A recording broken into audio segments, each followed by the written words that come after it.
नमस्कार। Orator classes में आपका स्वागत है। मैंने पिछले वीडियो में आप लोगों को रस का विस्तृत वर्णन करते हुए बताया था कि रस क्या होते हैं और काव्य साहित्य में इनका क्या महत्व है।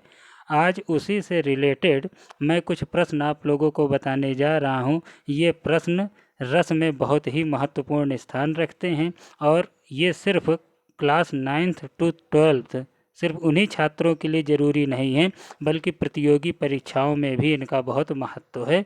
जिन भी प्रतियोगी परीक्षाओं में हिंदी विषय आता है उसमें इन रहस्य से रस से रिलेटेड प्रश्नों को अवश्य पूछे जाते हैं। तो ध्यान दीजिए इन प्रश्नों पर। पहला प्रश्न है, रस कितने प्रकार के होते हैं।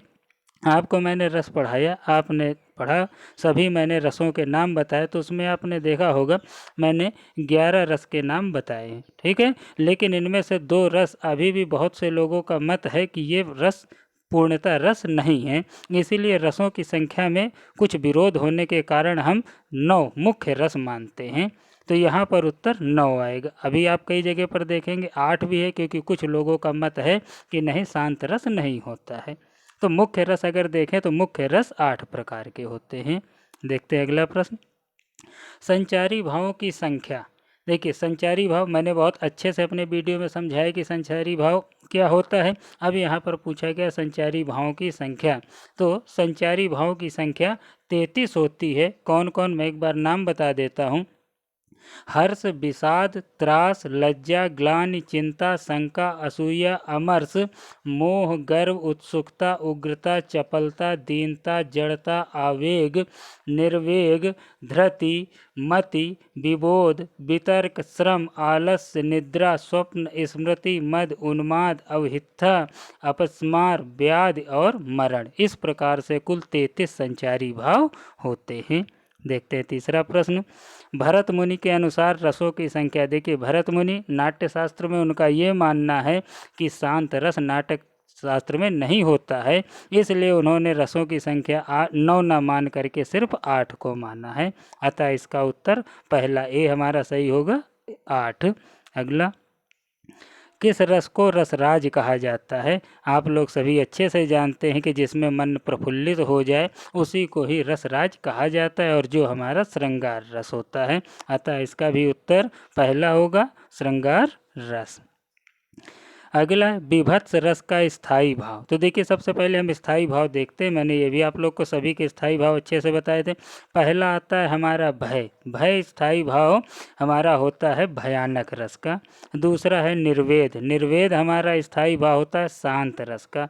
तीसरा है जुगुप्सा। जुगुप्सा स्थायी भाव होता है विभत्स रस का। यानी विभत्स रस का स्थायी भाव ऑप्शन सी जुगुप्सा होगा। ठीक। डी घृणा है, जुगुप्सा कहिए कर तो ऐसे घृणा आता है, पर यहाँ पर स्थायी भाव जुगुप्सा ही होता है। अगला, शांत रस का स्थायी भाव। तो जैसे अब शुरू से देखते हैं, रति। रति हमारा श्रृंगार रस का स्थायी भाव है, यानी ये ऑप्शन गलत होगा। शोक हमारा करुण रस का स्थायी भाव है, यानी ये ऑप्शन गलत होगा। निर्वेद हमारा शांति रस का स्थायी भाव है, अतः यह ऑप्शन हमारा सही होगा कि शांत रस का स्थायी भाव निर्वेद होगा। ठीक है। अगर हम देखें विस्मय, तो विस्मय में हमको आश्चर्य हो रहा है, यानी कि ये अद्भुत रस का स्थायी भाव है। अगला प्रश्न है, देख सुदामा की दीन दशा करुणा करिके करुणा निधि रोए।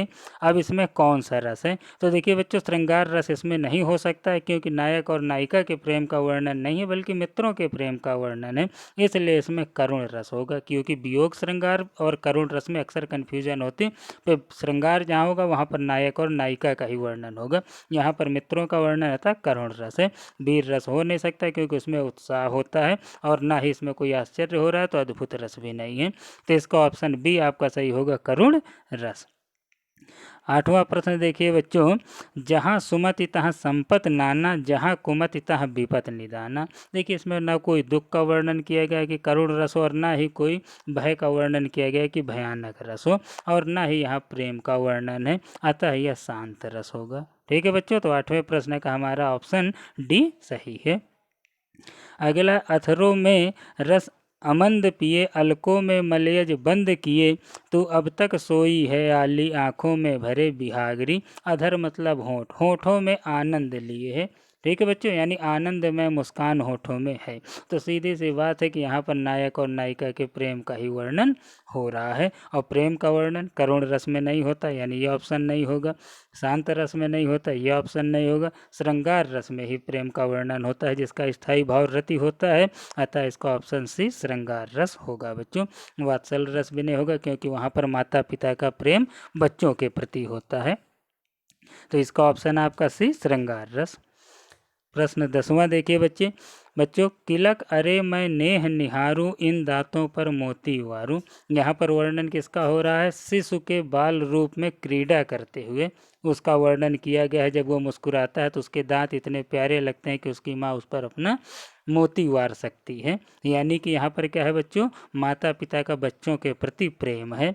तो वीर रस नहीं हो सकता क्योंकि उत्साह या जोश की बात नहीं हो रही। शांत रस नहीं हो सकता क्योंकि निर्वेद नहीं है। यहाँ पर वात्सल्य रस है बच्चों, ठीक है। यानी 10वें का ऑप्शन सी हमारा सही होगा, वात्सल्य रस। हास रस नहीं हो सकता क्योंकि कोई इसमें प्रसन्नता वाली, क्योंकि प्रसन्नता तो है लेकिन वो प्रसन्नता नहीं है जो माता और पिता और बच्चों के बीच के प्रेम को जो ज़्यादा दर्शाता है, ठीक है। अतः यहाँ पर बच्चों हमारा ऑप्शन सी वात्सल्य रस होगा। अगला देखते हैं, हिंदी साहित्य का 9वां रस कौन सा? मैंने अभी आपको बताया कि 9 रस होते हैं, लेकिन बहुत से लोगों का मानना है कि शांत रस नहीं होता है, ठीक है। जैसे भरत मुनि जी का मानना है। तो इसलिए हम ये मानते हैं कि 9वां रस शांत रस है, तभी उन्होंने शांत रस को हटा करके 8 ही रस को स्थान दिया है। तो बच्चों यहाँ पर 11वें का हमारा सी ऑप्शन सही होगा, शांत रस, ठीक है। देखते हैं आगे, जो भाव मन में केवल अल्पकांतक संचरण करके चले जाते हैं। पिछले वीडियो मैंने आपको हर इसके रस के भेद, स्थायी भाव, विभाव, अनुभाव, संचारी भाव को अच्छे से परिभाषित किया है। तो जहाँ पर संचरण होता है वहाँ पर संचारी भाव होता है, और इसकी मैंने पूरी व्याख्या पिछले वीडियो में बताई, जिसको आप लोग देख करके और क्लियर कर सकते हैं। तो इसमें बच्चों हमारे संचारी भाव का वर्णन हो रहा है। अगला है, सुर नर असुर गंधर्व किन्नर आदि कोई भी कहीं कल शाम तक मुझसे जयद्रथ को बचा सकता नहीं। यहाँ पर बच्चों ये प्रतिज्ञा अर्जुन ने ली है बहुत ही क्रोध में भर करके, ठीक है बच्चों। और जहाँ पर क्रोध होता है वहाँ पर विभत्स रस तो नहीं होता, वीर रस भी नहीं होगा, रौद्र रस होता है। जिसका स्थायी भाव क्रोध होता है बच्चों, वहाँ पर क्या होता है? रौद्र रस होता है और शांत रस। अतः इसका ऑप्शन सी रौद्र रस होगा। अगला है, मुझे फूल मत मारो मैं अबला बाला वियोगिनी। देखिए, बाला मतलब नायिका हो गई और वियोगिनी मतलब दुखी। तो अगर दुखी नायिका है तो इसका मतलब वियोग श्रृंगार का ही वर्णन यहाँ पर हो रहा है। अतः इसका आपका 14वें का ऑप्शन ए वियोग श्रृंगार रस होगा, क्योंकि वीर रस हो नहीं सकता, जोश वाली कोई पंक्ति नहीं है, शांत रस नहीं हो सकता, और वात्सल्य भी कोई बच्चों के प्रति प्रेम का वर्णन नहीं, बल्कि बाला वियोगिनी का प्रयोग है, यानी नायिका के वियोग का वर्णन है। अतः यहाँ पर वियोग श्रृंगार रस होगा। अगला, प्रिय पति वह मेरा प्राण प्यारा कहाँ है, और दुख जल निधि डूब का सहारा कहाँ है। देखिए बच्चों, इसमें अब दिख रहा है कि नायिका जो है अपने नायक से जुदा हो गई है और उससे मिलने का कोई भी मौका नहीं है उसके पास, इसी दुख में डूबी हुई इन पंक्तियों को कह रही है। तो इसमें बच्चों कोई आश्चर्य या विस्मय नहीं हो रहा है, तो विस्मय नहीं होगा इसका स्थायी भाव। ना ही यहाँ पर प्रेम का अगर वर्णन अगर हम करते हैं तो किस प्रेम का है? वियोग ठीक है बच्चों। तो इसमें किसका है? वियोग का है। तो यहाँ पर प्रेम नहीं हो सकता, क्यों? क्योंकि मिलने का कोई मौका नहीं है। तीसरा शोक, हाँ बच्चों ये दुख है, इसलिए 15वें का ऑप्शन सी शोक सही होगा, क्योंकि इसमें करुण रस है, ठीक है। डी क्रोध नहीं हो सकता, क्योंकि कोई इसमें गुस्सा उनके अंदर नहीं है, ठीक है। केवल दुखी हैं कसके, क्योंकि अपने नायक से बिछड़ गई हैं। अतः इसका ऑप्शन सी शोक सही होगा बच्चों।